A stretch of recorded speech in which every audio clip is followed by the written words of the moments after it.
Let's dive into the first thing that you mentioned, which is cortisol when stressed and working out.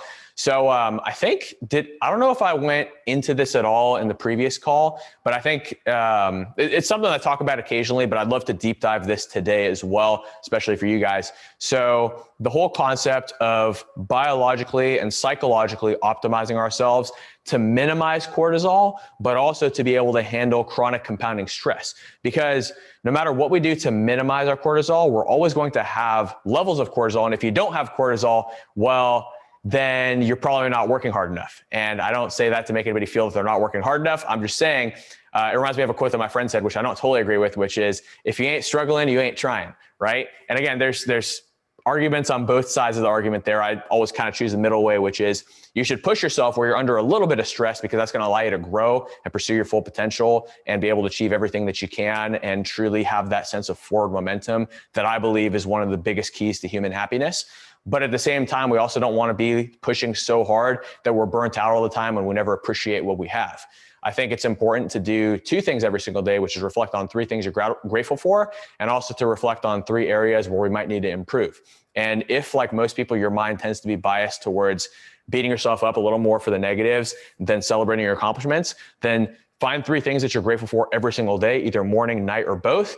And then every week, find three things that you need to work on next week and take action on to become better.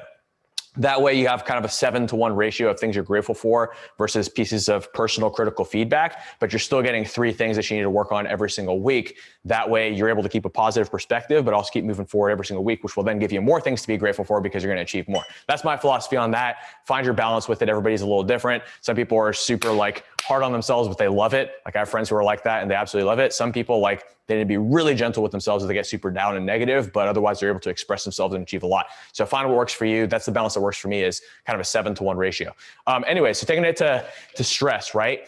If we're pushing ourselves, if we're an entrepreneur, if we're in the gym and we're hitting the weights, whatever else we're doing, even if we're doing it in a way that minimizes our cortisol because we have a great mindset to our business where we don't get stressed about shit and we're hitting short, efficient, fast, high intensity workouts that minimize the cortisol spike, we're still going to have some cortisol. And cortisol, again, isn't a bad thing. Like, in fact, if you damage the adrenal gland where the body doesn't produce cortisol, it causes all kinds of crazy side effects, which I can't recall off the top of my head, but I believe one of them is actually weight gain. So it's ironic. If you have too much cortisol, you gain fat. If you have too little cortisol, you also gain fat. If you have too much cortisol, you feel burnt out. If you have zero cortisol, you have no energy. So there is a certain amount of cortisol we want to have, but again, we want to keep it in check. We want to keep it in balance. So here's what I do on a daily basis, and then I'll kind of apply that to you guys. That helps a lot with keeping cortisol under control and biologically and psychologically equipping ourselves and optimizing ourselves to be able to handle chronic compounding stress on a daily basis to then allow us to push it to greater levels in our careers, our businesses, and our bodies. So the first thing that I do every single day is I actually make sure that I get some form of carbohydrates in early in the day. Now, for the people who are keto, if you're in ketosis, the ketones are going to cover a lot of this. I'm not a huge fan of keto, but I know that for 20% of people, it does work really, really well. But it's my opinion that 80% of people, at least in my experience working with clients, 80% of people do better on carbs. So I actually try to get in some form of carbs and actually healthy sugars first thing in the day. Now, this is something I learned from one of my mentors, Katie Blumfield. She's an amazing health coach over in Australia, and she is a complete expert in helping women restore their hormones and all the host of benefits that come along with that and restore their metabolisms. And one of the things that she does is she actually gets these women to consume healthy sugars. So obviously we're not talking like refined sugar, like, white sugar that has glass in it, like what you would buy at the store for cheap. But rather we're talking about like dates, bananas, strawberries, different fruits that we digest well, blueberries, these things that have natural, high quality sugars, honey, different things like this. So one thing and so I first started experimenting this when I was in Australia, over in Daniel's corner of the world. And although over in the other side of Australia in Melbourne, or a little bit to the east. And one of my mentors, Lynn, he had learned some of this stuff from Kitty and Kitty's mentor, Ray Pete, as well. So we all have a bunch of mentors. All of us just mentor each other. And that's how the world works. But he was saying, like, I remember I was doing my coffee black because I was like, no, we need black coffee first thing in the morning to increase metabolism and then do fasted cardio to burn fat. And Lynn laughed at me and he's like, no, man, read up on this. So he sent me all the stuff and I was like, oh shit, actually, I'm just making my cortisol worse. And I'll dive into a little tangent story too, where I screwed this up on Tuesday of this week and crashed my metabolism. And then I was able to quickly recover it. And I'll talk about what I did to fix my cortisol that I actually made a mistake of messing up on Tuesday of this week. But But yeah, so what I do first thing in the morning is I make sure I get some form of carbohydrates. For me, typically, that's either going to be, so I have this one like coffee that I buy from Whole Foods that it's like a pre-made coffee cold brew that has some organic brown cane sugar in it, right? So that's like a high quality, more natural form. And again, it's not like insane amounts of sugar. Like I'm not saying go dump 100 grams of sugar into your coffee. But a little bit of sugar will actually blunt the cortisol that we have first thing in the morning. Our cortisol is highest first thing in the morning. So that actually helps a lot. It's going to boost testosterone, growth hormone, thyroid hormone. And then when I have breakfast, I'll typically have some eggs, usually 3 or 4, with either coconut oil or beef tallow. And then for the carbs, what I'll always do is orange juice. So orange juice in moderation can actually increase your metabolism because it replenishes liver glycogen, which will help you sleep better as well. But also it stimulates your liver to produce more thyroid hormone, which then allows you to increase your metabolism, which means if you're worried about like gaining weight from the sugar, then you're actually going to obviously burn that off because your metabolism is going to go up. Now, obviously, if you're diabetic, consult with your physician before doing this stuff. This is kind of a recommendation for people who don't have problems processing carbohydrates. But if you're like keto right now, it might be a rough transition and you might be better off continuing keto if it's working well for you. Like for instance, Ibrahim, we keep him on keto because he responds incredibly well to it. If I threw carbs into the mix for him, it would fuck him up. It would screw him up. Sorry, I'm trying to not say any bad words here, but it would screw him up because he would not be able to really make that transition without some hardships over the first few weeks. Now, that being said, he could make that transition, but it might not be ideal since right now he's pretty optimized with the keto stuff. Now, for most people though, we are going to do a little bit of sugar or simple carbs first thing in the morning just to blunt that cortisol response. Again, take everything with a grain of salt, 80-20 rule, and individualize things to yourself. I don't want to give any blanket statements, but this is typically what I have myself do and what's worked pretty well for about 80% of my clients. Now, the second thing I do that helps me blunt my cortisol first thing in the morning is journaling and meditation. Now, for meditation, what I typically like to do is I actually like to go for a walk. So it's like a walking meditation. So I'll start actually writing some of this stuff out so you guys can have a little visual for this as well. So the first thing is simple carbs. So I'm going to write simp carbs. It's funny because simp means something else. So simple carbs, first thing at AM.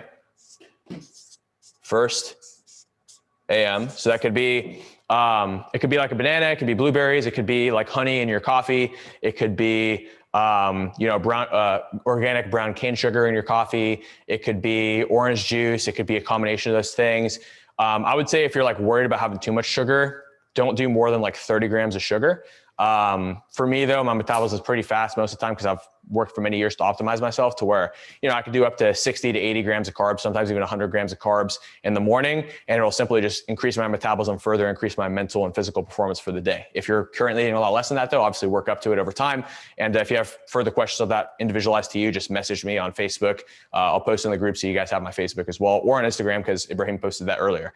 So simple carbs, first thing in the morning, that's the first thing that helps me. Again, caveats to this is if you're diabetic or if you're keto, then don't do this. So I'll write that on there as well. Except for keto and diabetic. Boom. All right. So, and then the second thing that I do is, so again, that's the biological optimization first thing in the morning. So that's biology. Now to psychologically optimize ourselves first thing in the morning, we want to do stuff that relieves stress and relieves negative thinking because those are two things that are going to increase cortisol beyond what your cortisol should be. So the second thing is journal/plan with possibly some reflection.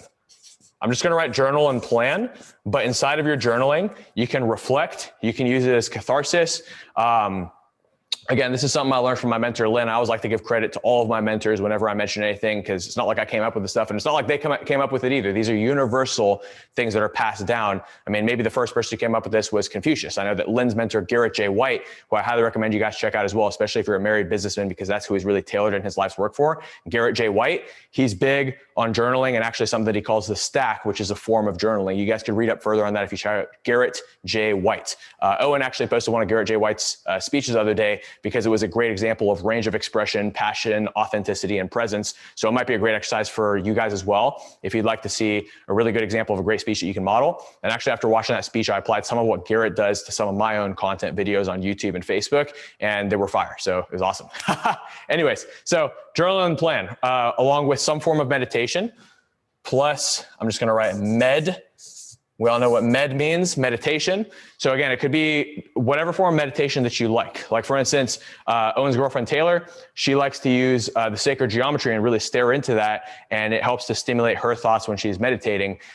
Some people like to be completely silent and zone out their thoughts and think like their thoughts are a highway and you're just an observer sitting in your chair watching the highway, but not getting attached to any one thing.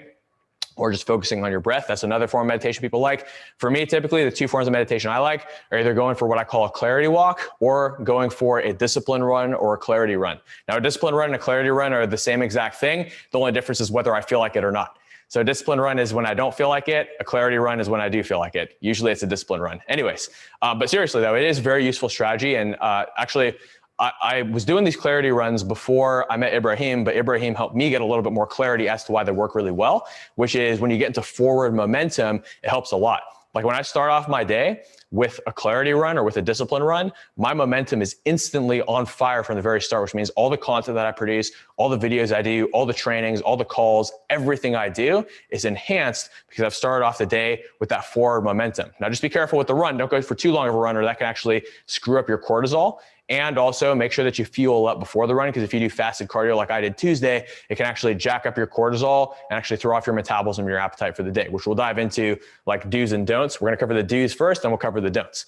Hey, by the way, guys, I said we were going to deep dive. So Imran asked a good question. We're deep diving this thing. So any questions that you guys have in the time that we have, I want to deep dive everybody's questions today, as long as we can fit it all in. So really, really excited to hear more about what you guys want to cover today. And any follow-up questions you have on any of this content, please let me know as well. So number one, we covered this. Now, psychological optimization. So journal and plan.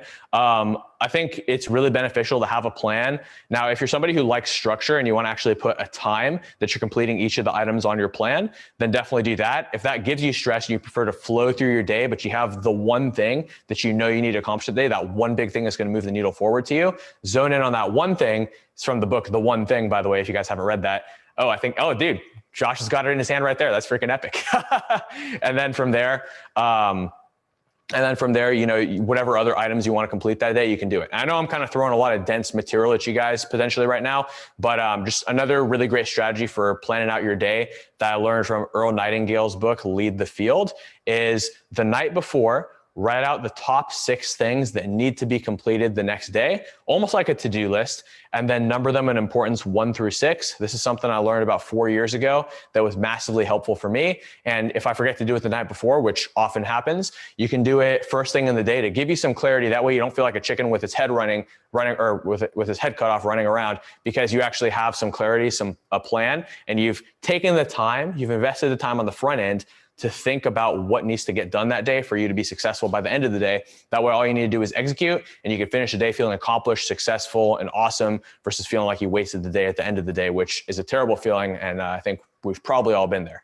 So, Ro was saying something similar in Brian Tracy's book, Eat That Frog. I haven't actually read that book, but I've actually heard of it. So that's awesome, man. I'll definitely have to check that out.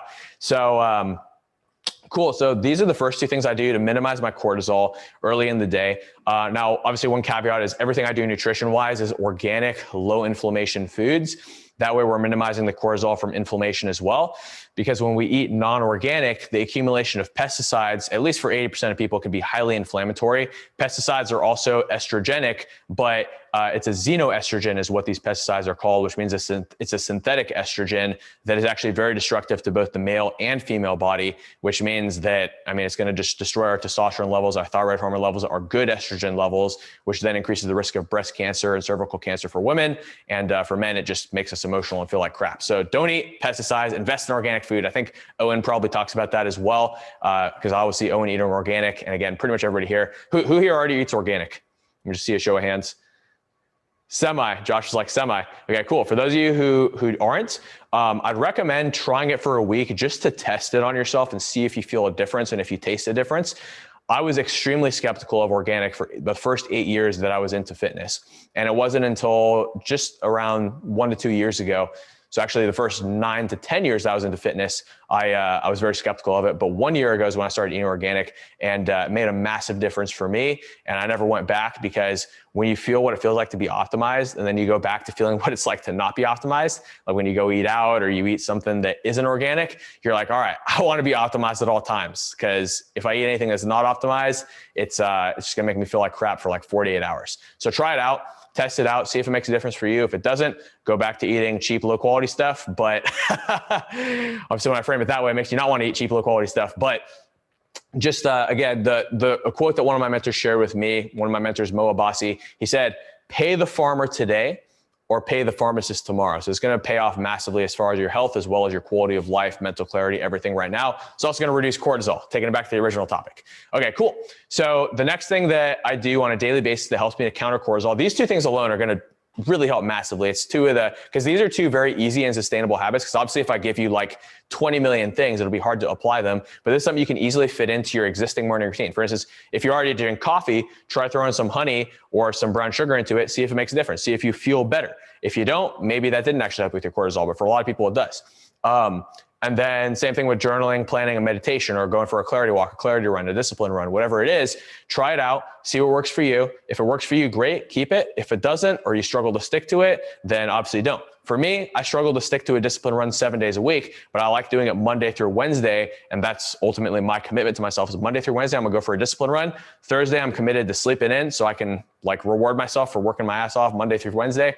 And then Friday, I will sometimes wake up early, sometimes sleep in, but Monday through Wednesday, non-negotiable. I'm going to bed early, waking up early. Those are my discipline days to get momentum, get everything done by Wednesday. So that Thursday, Friday, I can chill. Cool. All right, and then journaling, planning, meditation. Now, middle of the day, I would highly recommend not letting yourself go hungry. Now, some people, there's a fraction of people who do really, really well in intermittent fasting, and occasionally just as a lifestyle thing, like if I have back-to-back calls for 8 hours a day, then I will set myself up to intermittent fast with a giant breakfast that's going to cover me for at least 8 hours, because that's just going to work better for me on a lifestyle level. But typically what I found for myself, as well as for the majority of my clients, is getting a more frequent meal schedule in. So getting in smaller meals throughout the day tends to be more beneficial if your schedule allows for it. Again, some days my schedule doesn't allow for it, but whenever I can, I try to eat more frequently, because that makes my metabolism fire better. It helps me gain more muscle, lose more fat, and ultimately feel a lot better as well. So that would be my recommendation is, again, just like anything, try it out, see if it works with your lifestyle, see if your energy levels improve, see if your metabolism, your body composition improve. If it works for you, great, keep it. If it doesn't, cut it out. Again, this is a lot of what I do with my clients is I just say, okay, cool. Here's what we're going to start with based on what you told me about your training history, what's worked well for you in the past, what hasn't worked well in the past, what I know. This is what we're going to start you off with. We're going to report in a week. We meet a week later, we speak a week later, and we determine what worked well, what didn't work well. And then the next week we try more things. And within 4 weeks, we've tailored in a very, very individualized, powerful game plan that's going to work very well long-term. For some people, that's keto. For some people, that's fasting. For the majority of people, that's actually not keto and fasting. It's carbs and more frequent meals. Cool. All right. So that might fly in the face of what maybe some other fitness people you've read up on have said. And again, my opinion is always, every perspective is right, has some truth to it. It's just a matter of tailoring in what works well for you, your lifestyle, and who you are.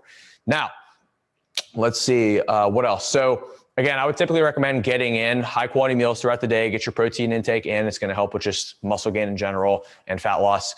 And then at the end of the day, one thing that I think is really important, and I would throw this also in, is that I would cut caffeine off at 2 p.m. is my recommendation for you, unless you're like somebody who works like late nights, because obviously if you have more caffeine in your system, it's going to be hard to get to sleep. And if we get less sleep, our cortisol is going to go up.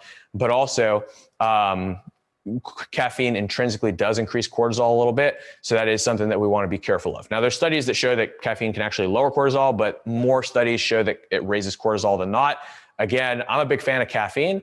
I just think it has its place. It should be used properly. Like this morning, I had 300 milligrams of caffeine. That's kind of usual and normal for me. But again, it's kind of an individual thing. If I go above 300 milligrams, it tends to screw me up cortisol wise. So again, I've experimented and found the balance that works for me. That's evolved over time. 200 milligrams used to be my optimal zone. 300 milligrams is pretty optimal for me, but I'll also take a deload like Ibrahim does, because again, we don't want to oversaturate ourselves with caffeine too much. Cool. Now, so point number 3 is manage your intake. So I'm going to say manage your intake, and that's going to kind of cover both getting in frequent meals, unless you're somebody who responds well to intermittent fasting. I saw 2 hands when I said that. So if that works well for you guys, keep it. and then managing your intake of caffeine. So hopefully you guys know what I mean by manage. And I would encourage you guys to take notes too. Manage your intake. All right. So now at the end of the day, the thing that I believe is very beneficial to reducing cortisol is to have a form of end of day reflection. Now, some of us like to have a very long end of day reflection. I know that Cole Gordon, who a lot of you guys got to meet, he actually has a very long end of day reflection. It doesn't take him that long, but I implemented it for a little bit. It took me 15 minutes, and I found that wasn't necessarily sustainable for me because some nights I don't have 15 minutes at the end of the day. So for me, a 2-minute reflection actually works a little bit better. And for me, that reflection is what worked well today, what didn't work well today, what am I committed to doing tomorrow to obviously problem solve that. And that gives me some clarity as far as my plan goes. Again, your nighttime routine is completely individualized to you based on how much time you have and what works well. And you just have to experiment everything. So experiment writing down the 6 things you need to do the next day and the numbering it in importance, right? It's important. Experiment doing the end of day reflection. What worked well, what didn't work well, what am I committed to doing tomorrow? You can experiment the Cole Gordon list, which again, I would probably message him about it so he can send you his PDF, but he has like this very long, again, it only takes 15 minutes, but it just kind of feels long sometimes at the end of the day. I think it's like a 15 question thing. Like some of the questions on there are, did I serve people today? What were my top 3 reference experiences today? What are 3 things I'm grateful for today? What's one thing I could do better tomorrow, et cetera? He has a bunch of really good questions like that. It's a powerful series of questions. In fact, if you want to go even deeper into that, I'll bring up Garrett J. White again. He has the tool called the stack. I used to do a stack every morning and it would take me 45 minutes. It was very helpful during a difficult time in my life. But now I typically only do a stack if I'm heavily triggered by something. And actually, not to bounce around too much, but one thing I'd recommend when you journal too is if you ever, who here ever wakes up and sometimes you just feel like crap when you wake up? Like maybe you had a bad dream or, you're stressed about something, you're anxious about something, there's just something that's weighing heavily on your mind. I'd recommend that when you journal, write that out and just break down and analyze that feeling. Why am I feeling this way? And what would need to happen for me to not feel this way? So for instance, let's say I woke up and I felt like crap. And I said, okay, I feel kind of depressed today. Why do I feel depressed today? Well, I only got 5 hours of sleep. So that's probably why. So, I'm going to commit to getting a full night's sleep tonight, maybe taking a nap. So that's already gonna make me feel a little bit better, et cetera. Or maybe, I remember one day I really had to do this because I was feeling a little bit anxious and heartbroken over a relationship that didn't work out. Right. So I woke up and I said, why do I feel this way? Because of X, Y, and Z. What would need to happen for me to not feel this way? X, Y, and Z. And I just wrote it out. And I took a nice 30 minutes. And actually the thing that became very cathartic was for me to write a letter to the person who I was feeling a little bit heartbroken over and not send that letter, but simply just write it. So I got those feelings and emotions out. It took me 30 minutes, but after that I felt way better. And I was then able to focus on my day versus if you allow those triggers to linger first thing in the day and they stay in your subconscious, they're going to screw you up for the rest of the day as well. So invest that time into getting it out on the paper first thing in the day before you even check your emails or your Facebook notifications or your Instagram notifications or anything, just to get that out of the way, get your triggers out, reflect on them, learn from them, grow from them, access them to help yourself become the person who you want to be, and then let them go so that they don't trigger you in the back of your head all day. This will also help a lot with cortisol and just with life in general. Cool. So again, 4th point, I'm just going to put EOD reflection.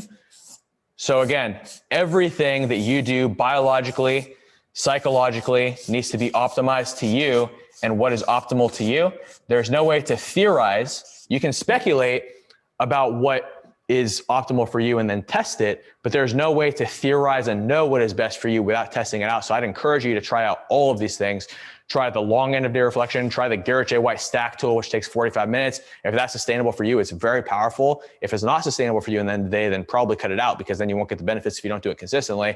If the short end of day reflection is beneficial for you, which is typically what's best for me, just the 3 questions takes 2 minutes, then that's probably what's best. If the Cole Gordon 15-minute reflection is most optimal for you, do that. But again, test all 3 of them so you can know which one is most sustainable and the best for you as well. And also feel free to like let's say that you're like me and maybe the 2-minute reflection is the most sustainable and the most easy one for you. But some days you feel really triggered and stressed at the end of the day where you need to sit down for 45 minutes and go through a Garrett J. White stack and meditate and read at the end of the day to really de-stress, then throw that in that one day where you need it. And then obviously after your end of day reflection, regardless of which one you choose consistently, doing any kind of reading or meditation will also help to get to bed at night. Personally, After I do my end of day reflection, I don't really need to read or anything else before I go to bed. I'm actually able to fall asleep pretty easily. I'm usually pretty spent by the end of the day. As long as I manage my intake and didn't have any caffeine after 2 p.m., I can usually fall asleep pretty fast around 10 or 11, which allows me to get 7 hours of sleep and wake up at 5 or 6 a.m. most days. Cool. So curious to hear any follow-up questions to that. It looks like we got quite a few questions in here. So let me just. All right. I hope you enjoyed that free training. Please comment down below. Let me know what you learned, your number one takeaway. You know, it always helps you to learn something better when you not only apply it, but also to teach it to somebody else. So try to explain it in the comments below in a way that other people can understand. It'll actually help you to internalize that knowledge, because you just invested 25 minutes into this video. So I want you to get a return on that investment in time and really be able to learn, internalize, and implement this. So let me know. And then also please let me know in the comments what follow-up questions you have, and maybe I'll produce another video or answer it inside the comments to make sure that you get the education you need to lower your cortisol and finish off 2020 strong. Let's get it.